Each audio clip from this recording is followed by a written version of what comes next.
Can we turn that rain off, please, John? Done. Oh, look at that, bright sunshine. Welcome back to this series where we're looking at the lost waterways of South Yorkshire. We're picking up here, we left here on that very, very wet day. Easter Monday. Sloped tough in a sodden, miserable state. And this is the junction, this is just outside Wombwell.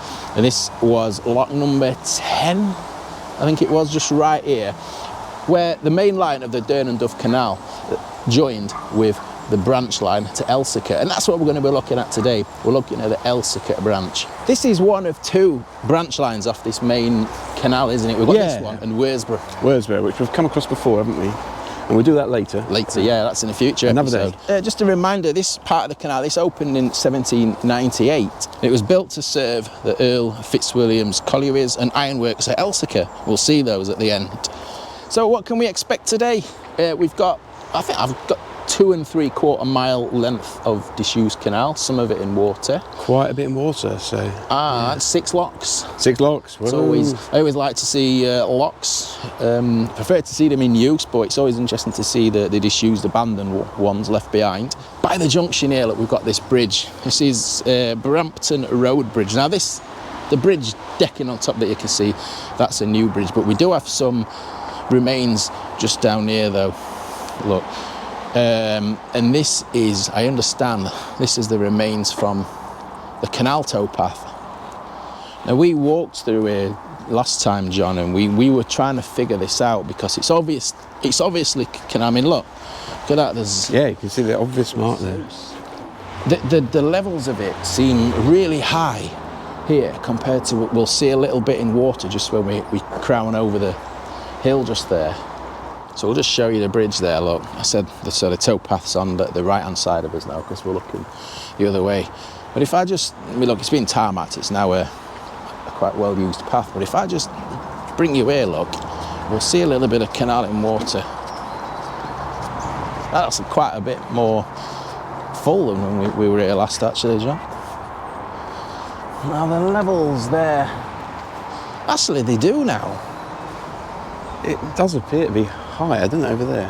All right, what were we looking at last time then? What? We were stood here last time trying to figure out that the towpath and the level of this. Maybe this was just really low last time. Right, we've just made ourselves look foolish there, or I've made myself look foolish. Never mind, good start to the video. I don't know. I can't remember enough about that day. You erased it. I think so, because I got so towards the end, I'm almost like depressed because I got so wet, and then I had to have that 2 days off work afterwards. So there is our first little bit in water. I'll leave that in the video, John, because it just shows we're only human. We're only human. We don't always, get everything right. We're not experts. Yeah, we're definitely not experts. We're just learning as we go along. We want to keep our eyes wide open, explore stuff, and then maybe go and research it later and find out more about it, you know. But I think when we came, I think this must have been a little bit lower. Quite a lot of what we're going to see today is still in water because there were some plans to try and bring this back into use, John. Decades ago to, as I don't know if it's the right phrase, like a proof of concept. To restore the... this is like the first potential phase, which obviously then got mothballed, the whole thing. And we'll see more of it. The restoration started from the Elsecar end. And I think it was if we get this bit built, then, it's like prove that we're serious to get the rest of it built. Nice to back out your house, your garden onto that, though. Yeah, I could sit there with a coffee, watch the ducks. I had a lot of feedback from the first 3 episodes that we did from Swinton up through Warth, Bay of Biscay, and then finishing just there outside Wombwell. A lot of people sharing their memories, which was great to hear because that really makes it come alive. Yeah, it brings it to life, doesn't it? And so the same again, if you've got any memories of this section of the canal that we're walking today up to Elsecar, just leave me a comment. So just coming up here, this was Intake Bridge. Look, you'll see that there's a modern bridge deck on there now, but we've still got the original abutments. So Intake Bridge, it was also called Lund Hill Bridge, and it carried a footpath, but it still does, doesn't it, I suppose, across the canal. And we can see on the old map, just the other side of the canal here, we had an engine house. And then just past the bridge, we had a railway swing bridge. And that was the branch to the Lundhill Colliery. You can see all the original masonry still in place. I don't think there's any remains of that railway swing bridge. I think is this where the ropes would have, those little channels made for the ropes? It's so ornate just for a footbridge. It's like, it's just unnecessarily ornate. It's brilliant. Because we've just been commenting there how ornate that bridge was, and this canal was built by obviously it's the Earl of Fitzwilliam's canal, isn't it? This whole system. And, it was from the Wentworth estate. There's a bit more history behind it than that. As we've seen with other things in the time, like railways, you know, they built them ornately. They took pride. Yeah. And they made them look pleasing on the eye, unlike this structure. So this municipal. is a very recent addition, isn't it? Within the past few decades, this is the Dearne Valley Parkway going over the top.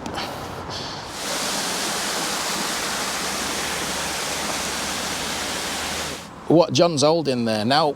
Whenever I do these videos, it's normally after the fact. I normally get some recommendations on some books to buy. It's normally too late once I put the video out. But I did come across this book, Roger Glister's The Forgotten Canals of Yorkshire. There's some fantastic information on this canal. That's really helped starting to research the rest of the video. So I picked that up second hand from somewhere. I don't know how easy it is to come across though. Whenever we do these videos, we always like to look on the maps at what surrounds what we're passing. We've got a little basin here. I don't know the name of the basin, but it's just by Burke's before we get to Burke's Lock. So let's call it Burke's Basin. Now we can see on the old maps we had railway lines coming in here, and it looks like it was it some kind of transshipment point for the collieries? I don't know if it's for Cortonwood Colliery. I don't know if anyone else can fill in these gaps on this one. We've not got the stones on the side of the towpath here, have we? But no, it's nothing. Whether or not there'd be something that gave some indication that there was like an entranceway into this basin from the canal. Is it possible that is the basin? Well, it certainly looks basin-like, doesn't it? Cut out, it's just too difficult to see. You said earlier, you used the word, you can see the depression, and you don't know what I'm walking on here, but you can see a definite drop that's consistent, as though it's, you know, the edge of a canal or a canal basin. But your guess is as good as mine. So next up for us to keep an eye out for is Burke's Lock. And look, you can, I don't know exactly where this lock is. I'm hoping we'll be able to see it in all the undergrowth, look, but we are stood on the stonework or something here. We think it's just here. Is that it there? Yeah, you can see it curving in there, look. Everything's just so consumed. It's frustrating. Can you see, get a better angle, can you see the stonework over there? Yeah, you can see the inset bit as well. I don't know if that's coming out on camera or not. In terms of seeing actual remains, it's been a little bit slim picking so far, John. But so far, we have got something I can just see just appearing in front. It's a lovely stone arch bridge. Look at look at the bricks on the arch on that. Yeah, again, it's like lovely attention to detail. Yeah.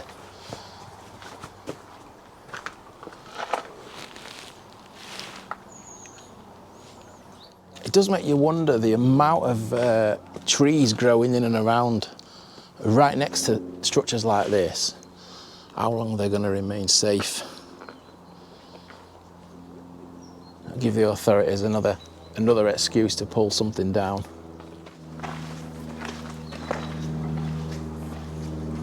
Look at the size of these. They won't go anywhere soon, will they? Each of those stones, they've carved the stone to the exactly right proportion, so you get a vertical pad at the top. And everyone's at a different angle. It's really, really well done. We have done a bit of research for coming and doing these videos. And there's a great website with some old and recent pictures on, isn't there? Is it Pennine Waterways.co.uk? Yeah. And there's very recent pictures of the canal through it. And you just said, how different does it look? Yeah, it's so overgrown now compared to there. You could see grassy patches, and you could actually get more of a vibe of what it was like. Look at that down there. It's just like stagnant pool of water. There's a lot of stinging nettles, a lot of brambles. This is another disused lock. This is Story Lock. Well, hey. So this one's been.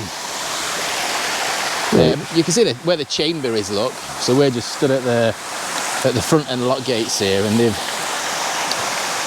dammed this off with concrete here, and it's just a cascade now. You can see where the gates were, John. I think I like this. It's a good job. This is like what they did with quite a few of them on the Crumford Canal, isn't it? Yeah, I really like that. I think they've done a good job. It's not too concretey. Yeah, I think this has been cleared, hasn't it? It's got a bit more open visibility, look. You can see the wash walls on the other side, look. You feel it, how much the canal changed elevation on that last one, did you? No, you had no concept at all, but yeah, with the height change, and the height change is obvious here. Yeah. Really obvious. Quite a deep back, isn't it? In fact, even at the last one, it just didn't feel like there was any significant height change. No, we even struggled to pick out where there was a lock. Yeah. But this is like obvious, yeah. So how many is that? How many locks is that? Is that the second? I think, is that the second? Yeah, it is. Yeah, it is the second one. Second lock, yeah. Two, we've already lost count. So this would be Tingle Bridge. It's dammed up now, infilled, and it's been culverted down there, look. You see there, double culverts. And right next to the canal here, look, we've got the old Elephant and Castle pub. Right next to the canal, we've got a railway line just crossing over the road here on a level crossing. This did it ever come this far, John? Oh, the Heritage Railway. Yeah, crossing barrier. Yeah. The remains of. You don't think it came I don't know if it actively came this far in terms of they ran the trains. I don't think they got this far, did they? So this is the branch line that basically, going back all those years, they basically spelled the end for this canal, I suppose. This served the same collieries as our canal, and it's later. It's not open now, but in its later years, this has been part of the Elsecar Heritage Railway. This line, we'll see some remains of that further up when we get to where we're going. So this is Tingle Bridge, John. We're looking over the canal here. Yeah, there's a lock down there somewhere. Yeah. It's not a great view, is it? But I'm just showing you what it looks like now in this berry tree. There's a Tingle Lock. It was just literally we'd be looking right over it. If you can see through there, look, that's another deep one. Look at the size of the masonry on the far wall there. It's a very substantial structure. Yeah, so that is the front of the lock. It's a significant drop across the two. Some more. It wasn't a double lock, was it? I'm assuming this is the back end of the lock, is it? I would have thought so.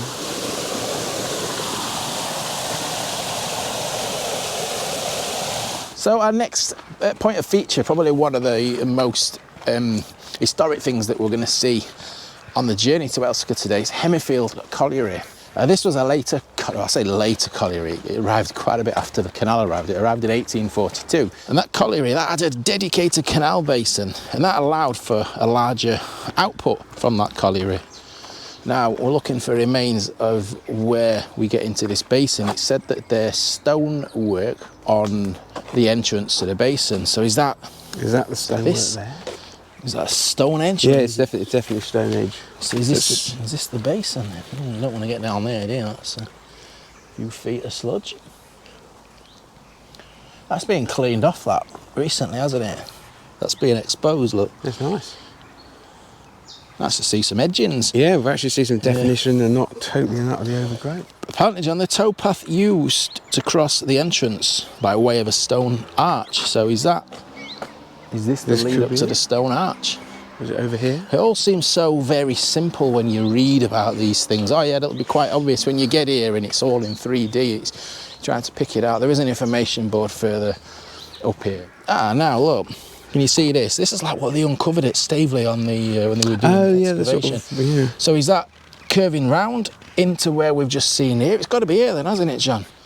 If it's not obvious, because there's not much water in view, that's the main body of the canal there.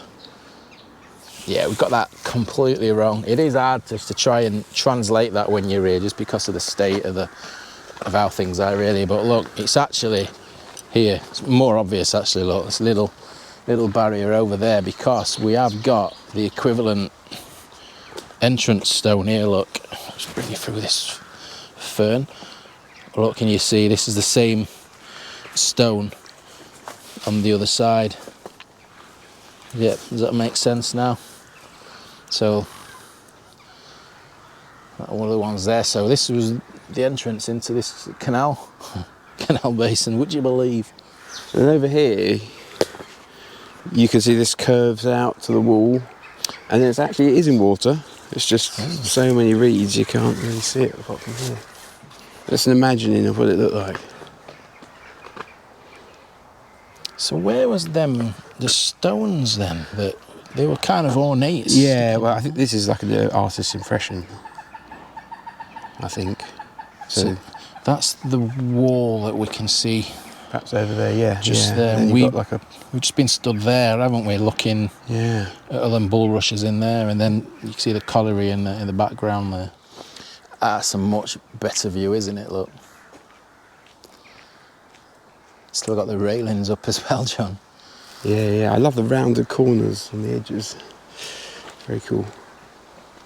Really interesting to see this, because I mentioned before about that little excavation work that went on at... Oh, was that a fish? Just fell or something.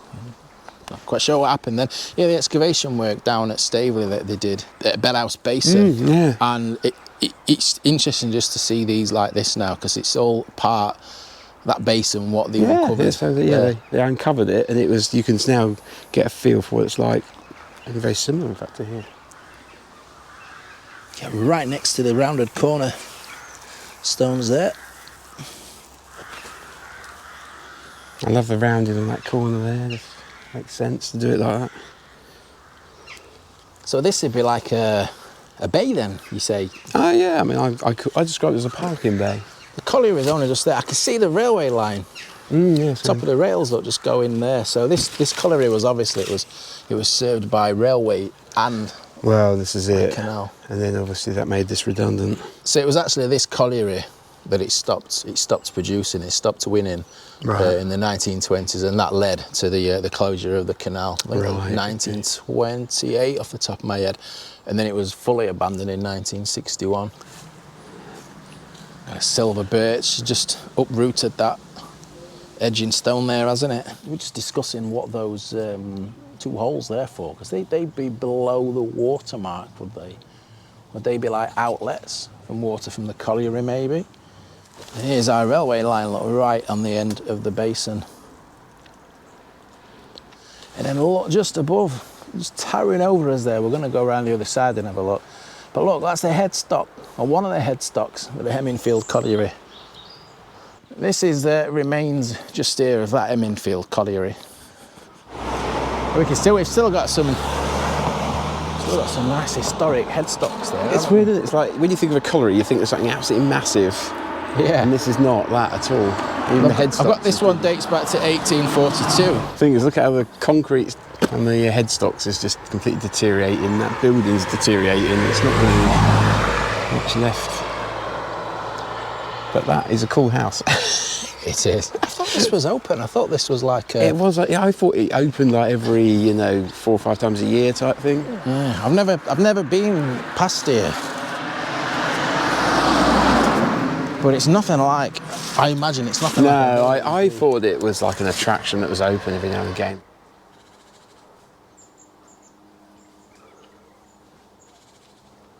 We're looking for remains of Elsecar bottom lock. This is what we're up against, though. Look at the level of this fern on here. So if we're trusting the GPS, we are at the site now of Elsecar Lower Lock. And you can see this has been dammed, look. Just here, look, we can see that. So is this the top end of the lock, do you think? Quite possibly. I mean, the old maps are probably more intriguing than what's here today, because we had a railway bridge at the foot of the lock just coming over, look. Coke ovens on the far side there, and we had an incline at the other side as well, up to Hoyland Silkston Colliery. I foolishly thought that with been a lot of this in water, I thought this would be easier than the previous. It's actually been harder in some respects. There has been some serious head scratching going on. So we come up to the Hemingfield Colliery Bridge. That cascade is represented on these pictures here. It's a lot easier to see. Cobcar Bridge still no longer exists then. Look, it's been dammed again and culverted. Double culverts down the bottom there. So is that Cobcar Lock? Yeah, Cobcar Lock.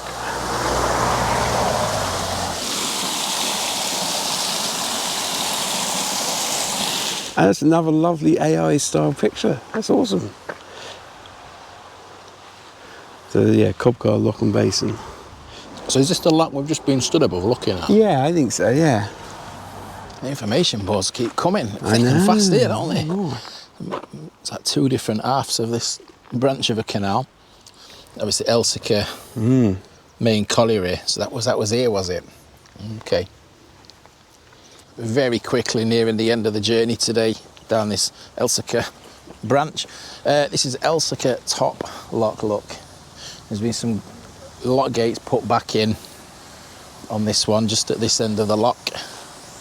Yeah, I'm sure I read these aren't original ones, John. These were put back when they was making strives to get this. Yeah, they're fake. Yeah. Because look, down there. But yeah, you can still see all the definition and the stonework and the recesses from where the original lock was. So this is the top pound then. This is the top of this branch. Oh yeah, I've got it here, yeah, the lock was restored by the members of the Barnsley Canal Group and Waterway Recovery Group. 1990, John, the top pound was brought back in. Yeah, they were meant to be trials of boat rides on this top section.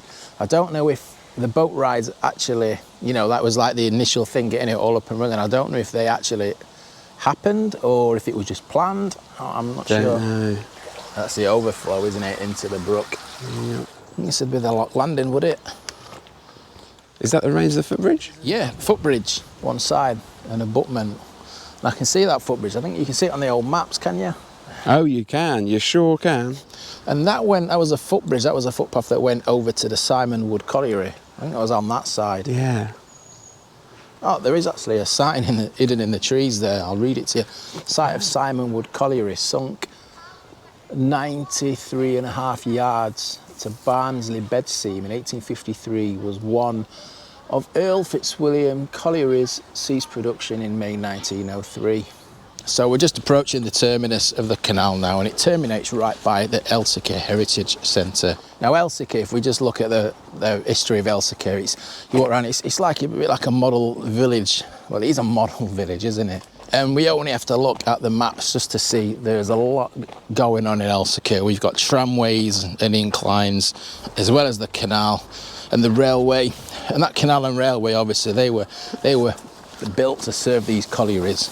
Now, I mentioned that the canal closed in 1928, didn't I, upon the closure of Hemingfield Colliery. Now, that was pretty much accelerated. It was one of the reasons. I think subsidence was another massive problem, because obviously they're digging out the ground underneath these collieries and railways. It's making the land very unstable. And this is the terminus, look. This is Journey's End for us today.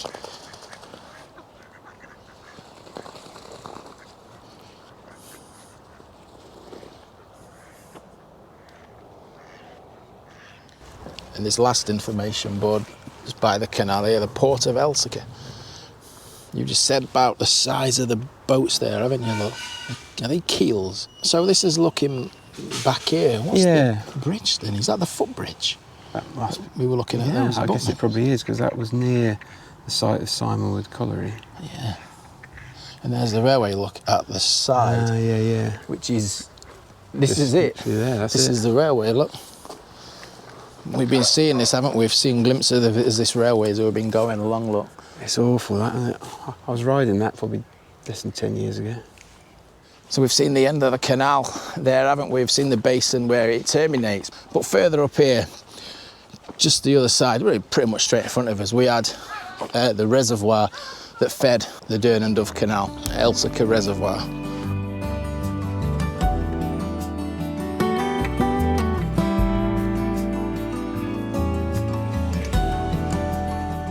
But we'll just show you what's at the end here. We'll just show you where this canal was heading for, because this is a beautifully kept little village these days. And although there's no heavy industry that would attract a canal or anything like that, or a railway these days, there is plenty to look around as a tourist. Here's the station in Elsecar Heritage Centre. You've been here, you say, John?